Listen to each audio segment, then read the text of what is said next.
Hi friends, இன்னைக்கு நம்ம என்ன பார்க்க போறோம்னா மாங்காய் சட்னி தான் பார்க்க போறோம். அதுக்கு தேவையான பொருட்கள் நான் இங்க எடுத்து வச்சிருக்கேன். வாங்க என்னென்னு பார்க்கலாம்.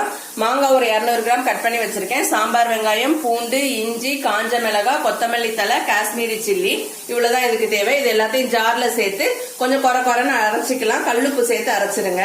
இப்ப இதை நான் குறைன்னு அரைச்சி எடுத்துட்டு வந்துட்டு உங்களுக்கு காமிக்கிறேன். சட்னி அரைக்கும் போது இதுல 2 டீஸ்பூன் அளவு தேங்காய் எண்ணெய் சேர்த்து அரைங்க. அப்பதான் டேஸ்ட் நல்லா இருக்கும். கல்லுப்பு ஆட் பண்ணிட்டு அரைச்சிருங்க. இப்ப இதுக்கு ஒரு தாளிப்பு ரெடி பண்ணிடலாம்.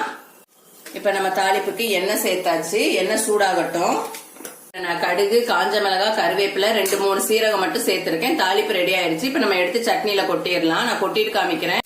இப்ப சட்னியில நான் தாளிப்பு ரெடி பண்ணி சேர்த்துட்டேன். இதை நல்லா கலந்து விட்டுக்கலாம்.